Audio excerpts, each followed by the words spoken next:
کہ ہم بھولنا نہیں چاہیے. اور ہندوستان جو ہے وہ اس کو کوئی پہلی دفعہ ایسا نہیں ہوا. آپ کو پتہ ہے 1962 کے اندر ان کو سرپرائز ملا, 1965 کے اندر سرپرائز ملا, 99 کے اندر کارگل میں سرپرائز ملا. اور ابھی آپ دیکھیں یہ جو لداخ والا معاملہ ہوا ہے, اس پہ بھی انڈیا کو ایک دفعہ پھر سرپرائز ملا ہے اور ان کو کافی شرمندگی اٹھانی پڑی. تو یہ کیا وجوہات ہیں؟ سمپلی دیکھیں, اگر آپ ملٹری پوائنٹ آف ویو سے دیکھا جائے تو یہ تو اسٹریٹجیکل پوائنٹ آف ویو سے یہ تو فیلئر ہے. فیلئر کس کا ہے؟ را کا, امیت شاہ, ارجیت دیول, ان لوگوں کا ہے. انہوں نے تاکہ دیکھیں وہ را جو ٹوٹل اس وقت مسلمانوں کی نسل کشی پہ پیچھے پڑی ہوئی ہے, وہ فیل ہو گیا ڈیٹیکٹ کرنے کے انڈینز جو چائنا کی طرف سے کتنا بلڈ اپ ہے. راتوں رات تو کوئی چیزیں نہیں ہوتی. تو انٹیلیجنس فیلئر ٹوٹلی را کا.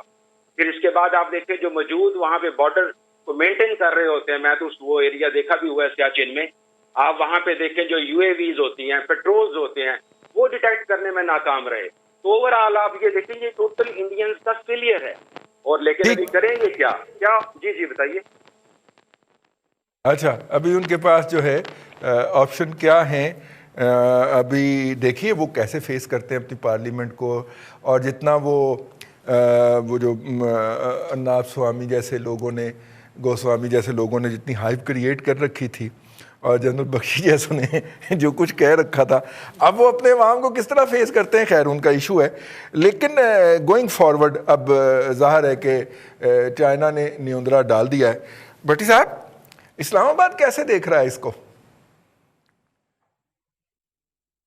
دیکھیں رضوان صاحب, یہ جب مودی کی بات ہوتی ہے اور اس انتہا پسند جو ہندو اس وقت وہاں پہ موجود ہیں, ان کی جب بات ہوتی ہے مختلف اسٹیبلشمنٹ کے اندر, اور اجیت دیول سے لے کر جو ہے وہ وپن راوت تک, تو ہم تھوڑے سے جذباتی ہو جاتے ہیں. یہ ایسا نہیں ہے کہ یہ اسٹریٹجک کوئی انہوں نے ڈیسیجن لے لیا اچانک اور یہ وہ. دیکھیں یہ پچھلے سال یہاں پہ ناردن ان کا جو ہیڈ کوارٹر ہے اس کے اندر میٹنگز ہوتی ہیں, جس میں 2 بڑی انٹیلیجنس ایجنسیز کے جو ہے وہ چیف آتے ہیں. وہاں پہ جو ہے منصوبہ بنتا ہے انڈیا کو کہاں پلیس کیا جانا ہے, جہاں سے جو ہے وہ چائنا اور ایون کے بعد پاکستان کے شمالی علاقہ جات کے اوپر اٹیک کا انہوں نے پلان کیا جو ڈائیورٹ ہو گیا. تو یہ چلا آ رہا تھا معاملہ, اور بالآخر ظاہری بات ہے انٹرسیپٹس بھی ہوتے ہیں, دنیا بھر کی جو انٹیلیجنس ہے وہ چیزوں کو کاؤنٹر بھی کر رہی ہوتی ہے. تو فائنلی یہ لداخ کا جو واقعہ ہے جو چین نے آگے بڑھا ہے, ان کے جو سٹرکچرز ہیں اس کو بیس بنا کے انہوں نے ان کا علاقہ کیپچر کیا, جس کو یہ اب واپس لینا چاہتے تھے. جو انسیڈنٹ یہ پیش آیا جس میں ان کے خود انہوں نے جو مانا ہے وہ تو ایک کرنل سمیت 2 جوان ہیں, لیکن ہلاکتیں زیادہ ہیں دونوں طرف. ویسے ہلاکتیں ہیں چین کے میڈیا نے بھی بلکہ ان کے جو فارن آفس کی اسٹیٹمنٹ آئی ہے اس میں بھی انہوں نے یہ بات تسلیم کی ہے کہ ان کے لوگ بھی اس میں مرے ہیں.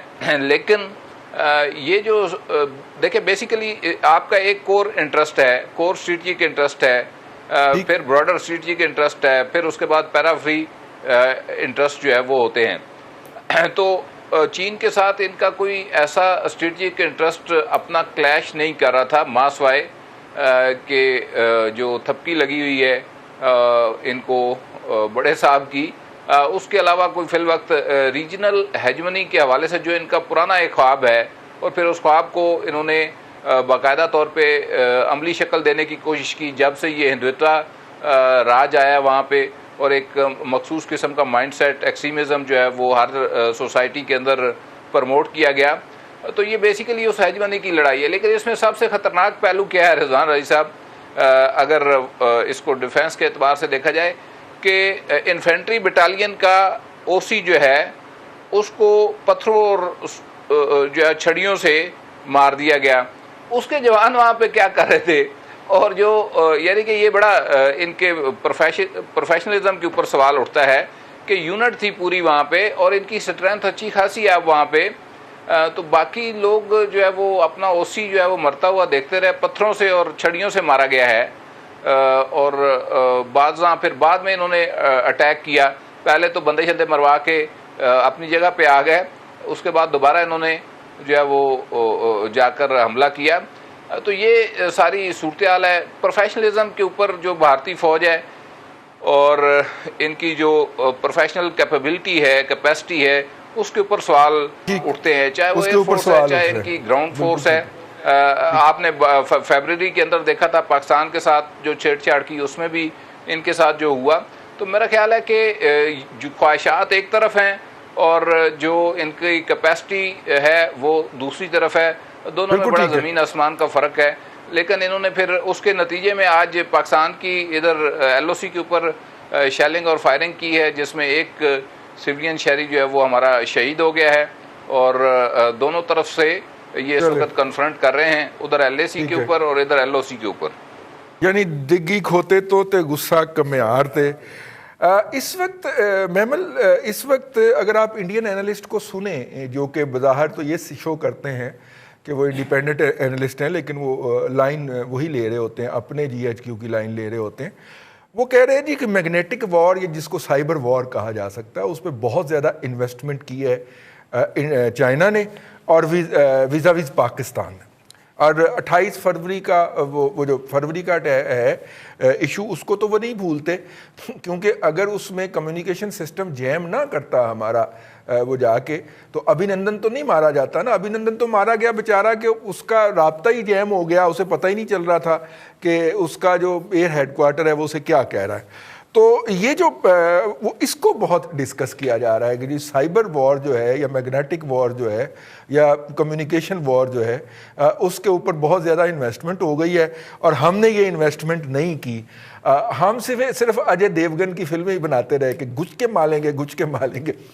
تو گوئنگ فارورڈ کیا آپ کریں گے جی؟ اب جو اتنے جو الٹرا سپر نیشنلسٹ ہیں اور جنہوں نے ہائپ اتنی کریٹ کر دی ہے انڈیا کے اندر, اب وہ کیا کریں گے اپنے عوام کو, کیا بتائیں گے؟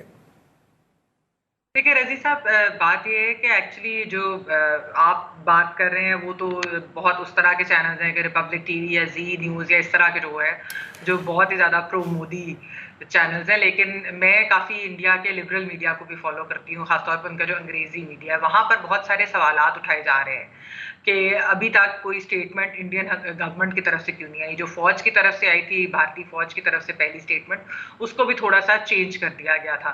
تو وہ یہ کہہ رہے ہیں کہ ابھی تک ایک تو یہ کہ اسٹیٹمنٹ نہیں آئی, پھر دوسری چیز یہ کہ ایک آل پارٹیز کانفرنس بلانی چاہیے اپوزیشن کو اس کے اندر, اور یہ ان کی اپوزیشن کی جماعتیں بھی کہہ رہی ہیں کہ اس وقت ہمیں کانفیڈنس ملے, ہمیں بتائیں کہ اصل سچویشن آن دا گراؤنڈ کیا ہے. کیونکہ مودی سرکار نے بہت ڈاؤن پلے کیا جب یہ انیشلی لداخ کا ایشو پورا شروع ہوا تھا, جب یہ کلیشز شروع ہوئے تھے.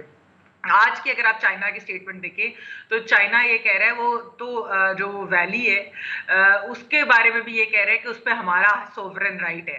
تو ایک تو یہ بھی چیز ہے. دوسرا, اگر آپ نے ایک اسٹیٹمنٹ پڑھی ہو, ان کے ایڈیٹر ان چیف ہے گلوبل ٹائمز کے چائنیز, انہوں نے کہا ہے کہ میں بھارتی سائڈ کو یہ بتانا, اور جو کہ بڑے انفلوئنشل ہے, ظاہری بات ہے, he is close to the Chinese government also. انہوں نے کہا ہے کہ میں بھارتی سائڈ کو یہ کہنا چاہتا ہوں کہ آپ مغرور نہ ہوں, اور چائنا نے جو ریسٹرینٹ ابھی تک شو کیا ہے اس کو ہمارے آپ ویکنیس نہ سمجھیں. اور چائنا انڈیا کے بھارت کے ساتھ جو ہے وہ کوئی کلیش نہیں چاہتا, لیکن ہمیں ڈر ہے کہ ایسا کچھ ہو جائے گا. تو یہ بھی ایک بڑی امپورٹنٹ چیز ہے. جہاں تک آپ نے پاکستان اور وہ ساری بات کی, دیکھیے آج پاکستان کی اعلیٰ فوجی قیادت جو ہے وہ ایک ایمرجنسی میٹنگ انہوں نے کی ہے اس پوری سچویشن کے اوپر, اور پاکستان کے جو ہے وہ کشمیر کے بارڈر پہ کیا ہو رہا ہے, اور یہ کہ چائنا اور بھارت کے بارڈر پہ کیا ہو رہا ہے. پھر ظاہر بات ہے کوئی اسٹریٹجیز بھی اس کے بارے میں بنائی ہوں گی کہ ان کیس خدا نخواستہ کوئی پاکستان کے ساتھ نہ کوئی بھارت کا کلیش, یا پھر ظاہر بات ہے جو بھی ساری جیو اسٹریٹجک پوزیشن ہے وہ سارا کچھ انہوں نے دیکھنا. لیکن میں آپ کو بتاتی چلوں کہ بھارتی صحافی, بھارتی اینالسٹ, ایون بھارت کے کچھ جو سابق فوجی ہیں, وہ یہ بار بار سوال کر رہے ہیں کہ مودی سرکار نے فارن ریلیشن کے ساتھ کیا تو کیا کیا. پاکستان کے ساتھ بھارت کے تعلقات نہیں صحیح, نیپال کا آپ کو پتا ہے وہ پورا میپ والا ایشو ہو گیا ابھی ریسنٹلی, وہ بھارت نے نیپال کو بھی ایلینیٹ کر دیا. پھر آپ یہ دیکھیں کہ اب یہ چائنا کے ساتھ جس طرح کا ان کا ڈسپیوٹ سٹارٹ ہو گیا ہے, بنگلہ دیش کے ساتھ ان کا ڈسپیوٹ اس وقت بھارت کا انڈر مودی سرکار چل رہا ہے. کانگریس کی سرکار نے بڑا اچھا بنا کے رکھے ہوئے تھے تعلقات بنگلہ دیش کے ساتھ. تو انہوں نے اپنے کافی زیادہ جو نیبرز ہیں, امیڈیٹ نیبرز, ان کو ایلینیٹ کر دیا ہے مودی سرکار کی فارن پالیسی نے. اور اس کی وجہ یہ کہ ایک یہ پورا جو